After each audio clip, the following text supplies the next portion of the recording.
Hello, welcome to another Go Battle League video with inadequates! In this video I'll be running the same line as in the other video, the Shadow, Alola Marowak, Tapu Fini and Azumarill. I just want to kind of showcase that the team still works, it's still really good, and you know, if you're good with particular Pokemon, or they are just good and they carry you, then you just gain Elo. So that's basically what we're doing today. I've really been thinking about a new team yet. My next video probably will be a new team though, because I like to be a little bit creative. But work's been busy, so we didn't really get to that. Yeah, we're just gonna get into those battles. You're gonna see some good battles. You're also gonna see me fail pretty hard, because that happens. I only recorded the last set of the day when I got home. I did the other ones. Maybe or maybe not at work. My opponent leads a Munchlax. It's Swampert, the guy who I always trio in Sylph Cups that don't matter, and who I think I don't have a really good record against him in GBL, and he plays pretty good with this Nidoqueen. He probably barely knows he probably knows I barely don't get to that second serve. He's very low though, and I know he has both. He's at 13 poison jabs, so that means he has both a Poison Fang and a Earth Power. So I no-shoot the first one, expecting the Poison Fang. Rip Bozo, it's an Earth Power. And it one-shots my Shadow, Alola Marowak, and now he Poison Fangs my Azu. I think that's game. Also, I hope you like the new background. Just trying to change some things up. I'm just gonna see how far I can get. Maybe there's a Scrafty in the back, you'll never know. Munchlax is pretty interesting. I know Swampert is not the biggest grinder, but I was pretty positive that he would have a Lickitung looking at his kilometers. But he prefers Munchlax. Munchlax does have different coverage, right? Lickitung has like Power Whip. Maybe Swampert doesn't really see the need for it. He prefers Gong Shot, I guess. Not sure. I guess it's useful for Azu. So I guess there's that. Medicham is in the back. Boy, imagine I had Shadow Alola Marowak in that spot. It is what it is. Sometimes the alignment is like that. This match actually gets kind of close, but Azumarill just doesn't pace very fast.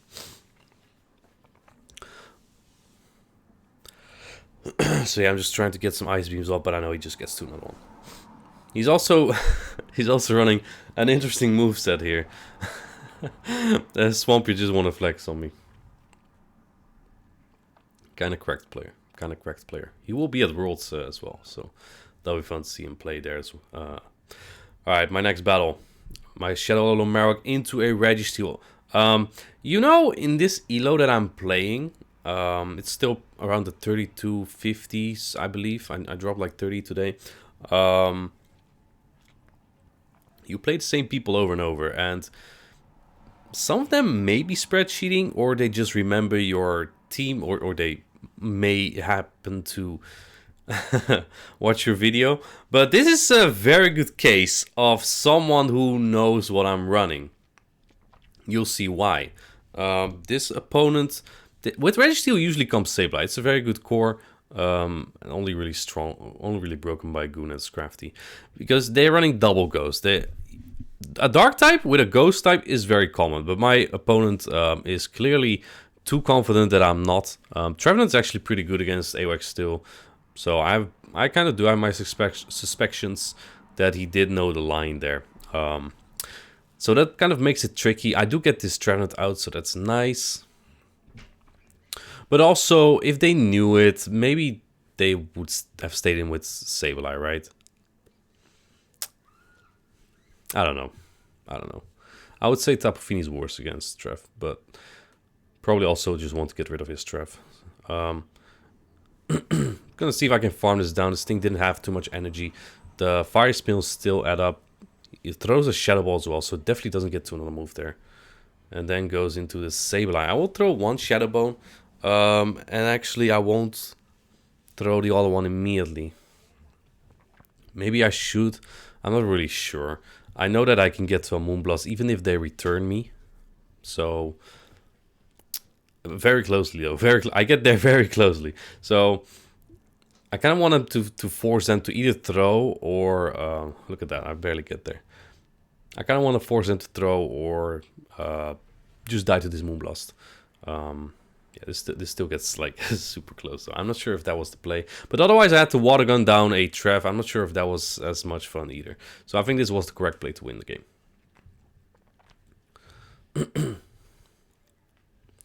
Alright, next battle. Medicham lead. Unlosable, right? G-Fisk. I have the Azumarill. Seems unlosable so far. It's very likely double steal. And I swap in my Azu here. I think it's worse than Tapu Fini here. But if there's Bastiodon in the back, I don't want my Azu without Hydro to end up with that against that, because it's not really good there. Also, Registeel wouldn't be great, but then again, my AWAC kind of sweeps it. They do shield the first one. And I know my Azu is a rank 2, so I know that I can survive 2 Earthquakes and they cannot much shut me down, or I will get to a 3rd Ice Beam, which after all these bubbles will take them out. So I know this matchup pretty well. Not really too worried here. If they want to go 2 shields down, yo, be my guest. Tapu Fini is also good against Medicham. My team is basically triple strong against regular fighters. The only regular fighter you'll really see though is Medicham. Catch their move on the Basti, which is a really good play actually, because now they have so much energy on their G-Fist that they can threaten my Alolan Marowak in the end. This is unlosable, right? I hard counted this line. I've never lost to this. But since I'm talking like this, you probably already know that something is gonna go wrong here, and we're gonna see it soon. I'm gonna farm up so much here. What I basically want is to come out with a Surf, and I want to have a little bit of extra energy, so I outpace the Medicham to a Moonblast, and the Moonblast will kill after some Water Guns. So I'm gonna CMP this best.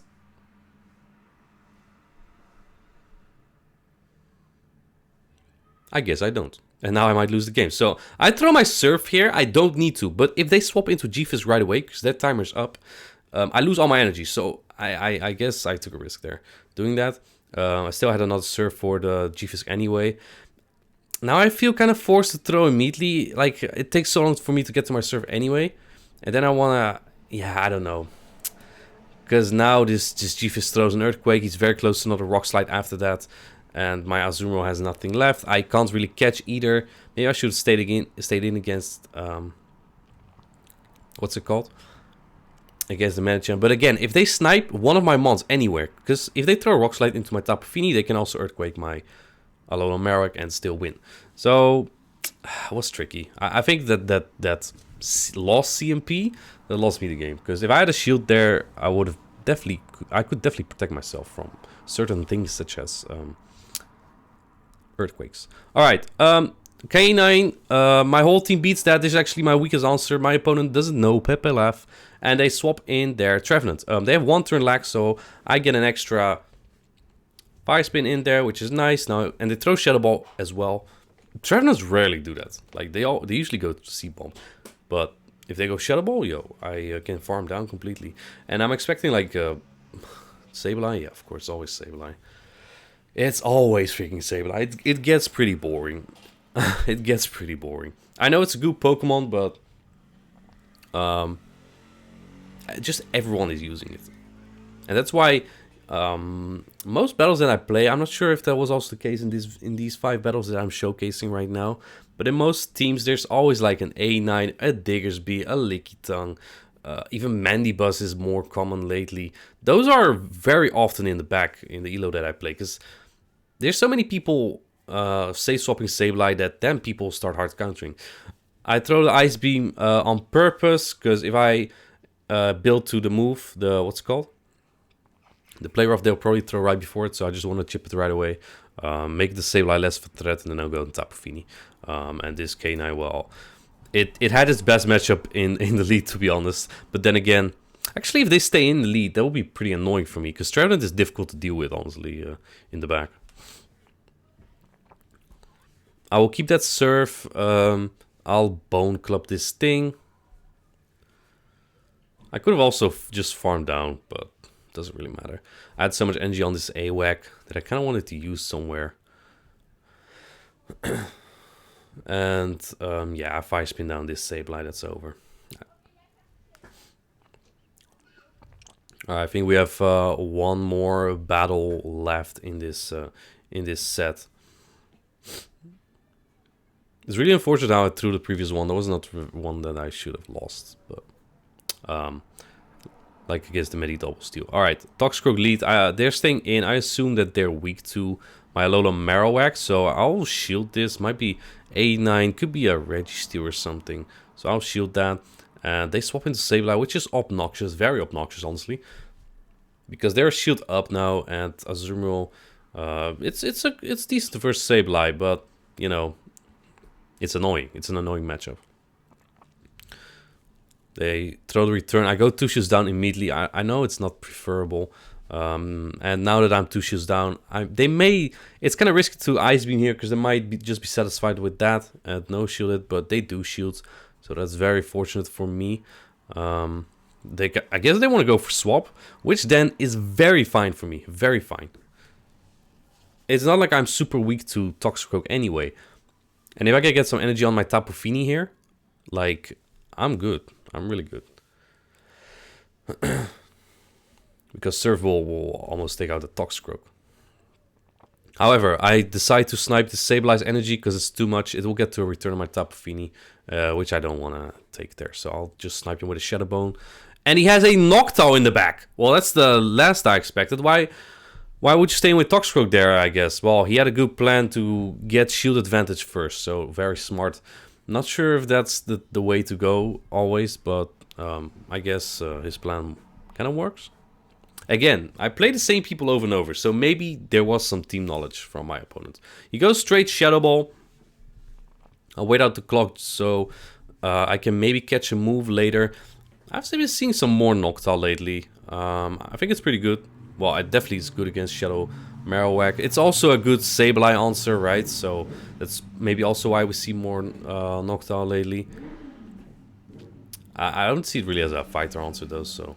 And there's still Registeel Bastiodon, so it's not that great. He catches the move, I don't really care. I know he's like 1 or 2 wing attacks off, so after throwing this serve, I can probably farm this Toxicroak down and get to another serve. In fact, I even come out perfectly with one. I don't think he's one... No, he did another wing attack, so he wasn't there yet. So I was very safe there. I think this could have been this should have been a 4-1 set. I definitely had no play against Swampert, but the Medi double steal. Yeah, it's just what it is sometimes. I mean, I'm playing against good opponents, so I can't be really mad. Anyway, hope you liked the video. I'm hoping to have a new team tomorrow or by Sunday, hopefully. But yeah, this was it for today. Hope you liked the video and have a good one.